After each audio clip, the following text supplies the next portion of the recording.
All right, I don't know, what has this been, 15 tries? Both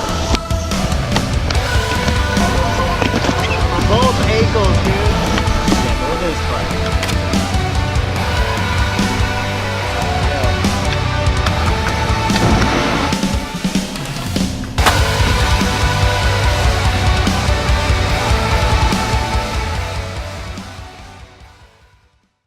What up, my dudes? So y'all know me, I'm Prowant, and so today's video is going to be about an interview I did with the local news station. This was just before we had the meeting for the skate design layout and whole plan that we wanted to get into before we brought it to the city. So we came together as skaters and we did that meeting, and it was great. If you would like to participate, we're going to have another meeting going on at the Wayward Kraken in Biloxi at 5:30 May 17th. Am I forgetting anything? Probably, but here's the interview for you. Just a little bit more there. That's good. So my name's Prowant. Tell me what your hobby is. So I've been skateboarding for the last 15 years, and that's It's your sport, really. Yeah, absolutely. I would say skateboarding is more of a lifestyle. Lifestyle, there you go. Okay, so tell me a little bit about what you are doing tonight and why. So the history of this community that's here in the Gulfport, Biloxi, Mississippi area is that skateboarding has been kind of pushed to the side, has been very overlooked. Recently, the local do-it-yourself skate park, the DIY that was out in Gulfport, was just destroyed. It was on private property, I understand, everyone knew it was temporary, but it still leaves another hole for the skating community. And before that, there was a private park, and they shut down, and they quit skateboarding. So it kind of left, a big hole in the community. And so the whole point of tonight was to come together as a community of skaters and to kind of start those first, talks of what we want, like our vision for a park. Okay, and so you are hoping that skate park ultimately comes back to South Mississippi. Yes, and I say skate park, but I want to be something incredible for even someone who doesn't skateboard to look at and see. So I'm calling it more of a skate plaza. That's my vision, but I was coming here to see what the skaters all here want. So, because it isn't all about me. I'm just the person who got us all together. Okay, and so, you mentioned that, I thought that was really cool that you mentioned that, there's several places here on the coast for people who play sports, baseball, whatever, but they don't have anything that's safe for people who skateboard or skate. Yes, so Tell me about that. Skateboarding is currently the third most popular sport among young adults and teens, and it's incredible that we have all these facilities for football and basketball and baseball, and they're great sports. Trust me, I like playing them just like anyone else. But why isn't there somewhere safe for us to go skateboard? I know recently in the news there was some at the DIY there was some hate crime graffitied, and that happened on a place where it wasn't watched. There was no lights, there was no rules, there was no signs saying what is allowed and what is the rules of this area. If there was a legitimate skate plaza, that wouldn't happen. And also, to back up just a sec, as soon as that happened, all the local skaters, as soon as they found out, they went up and cleaned up. And it wasn't even a skater who did it. It was just some individual, some little punk kid who went out there and did it. So skateboarders are taking care of the community, and they want this community to grow. And we don't want that situation to diminish what we're trying to do. We don't want it to be that step back. We want to keep stepping forward. Sure. How many skaters and skateboarders would you say are in this community right now that you know of personally?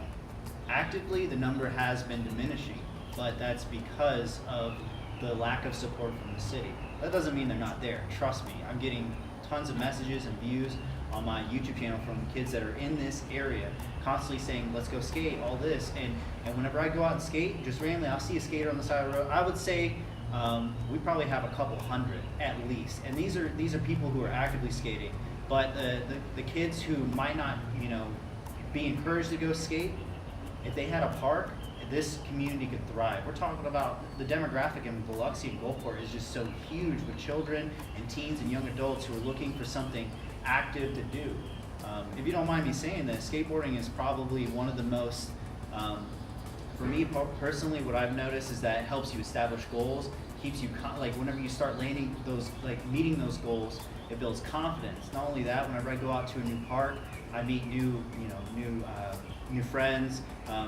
It's definitely like develop my social skills, and these are just a few of the things that skateboarding does for us. So. Okay, and so that, I mean, and those are all awesome things that, especially for this community that doesn't have that. So, what do you hope city leaders who are going to watch this story take away, and what is your plans for meeting them? So, best case scenario is tonight our meeting goes well, and as skaters we develop a plan, because I don't think that the city is looking at this as in any kind of negative light. They're just looking for us to do the first reach out and ask for this situation. The best, like my dream, is that maybe we have a nice piece of property to put, some concrete on with some rails and some ledges and stair sets, so that kids will have a safe place that they can go and practice this sport that they want to grow in and develop in. And there's future in this sport. What are some of the things that people can do outside of just, skating? What are some things in the future that they can do with this sport? So, skateboarding is growing, and especially in the world's eye. I don't know if you know this, but in 2020, whether you agree with it or not, if you're a skater or not, skateboarding is going to be in the Olympics in 2020. So, I mean, you're going to start seeing a lot more people wanting to get into skateboarding, and we need to get ahead of that, because it's going to, and not just that, for the city itself, it's a way to bring people from Alabama and Louisiana and Florida to our community just to skate a park. I can tell you a little story. Whenever I was over in New Orleans, I was skateboarding, and there was a couple of kids who were skating, and their parents were right there with them. And I asked them, "Hey, where are y'all from?" "Oh, we're from Pascagoula." So they're telling me they drove almost 2 hours to go skate in New Orleans. So that brought business into their city. We could do the same thing here if we had, a skate plaza in this area. A decent area for people to go. What would you say? Lastly, I want to kind of touch on the safety aspects. You said that there's nothing really safe here for skateboarders as well as skaters to go to. What would you say are some of the dangers of not having that? So I mentioned the story about the little hate crime graffiti that happened. That's because it wasn't an area that people had established and said, this is for skateboarding. And it was kind of just like, this is where we're going to go. What up, y'all? So to finish up that thought, though, I was going somewhere with that. What was the question again? Basically, I kind of want to touch on the dangerous aspects. Okay. Like if you don't have like the proper, Okay, I can definitely tell you that as soon as the bell stops.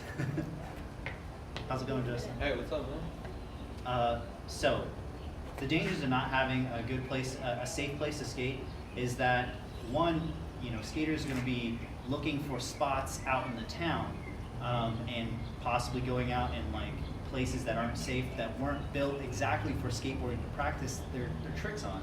And so if it's not a safe environment, like if the ledge isn't smooth, someone could hit it wrong and they could get themselves hurt.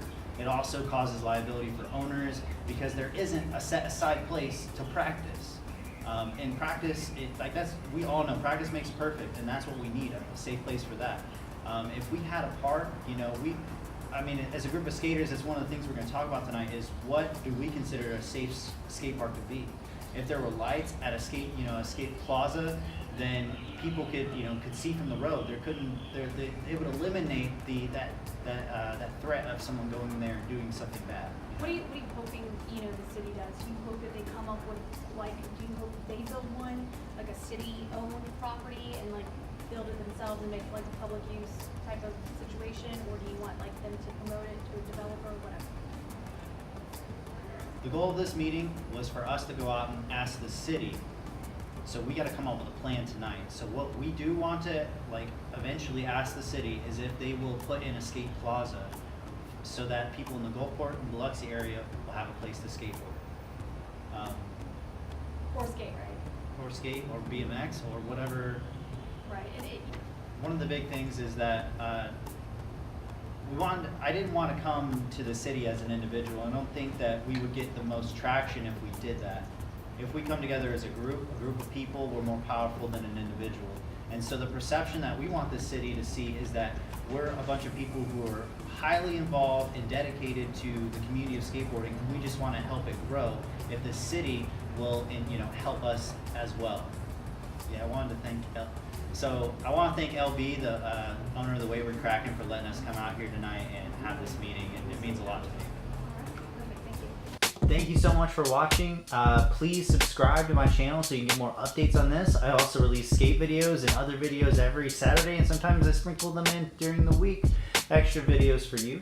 Also, we have a website, sgsb.co, where we sell boards, shirts, hats, and stickers. So if that interests you, please go over there, sgsb.co. Thanks for watching, y'all. Later.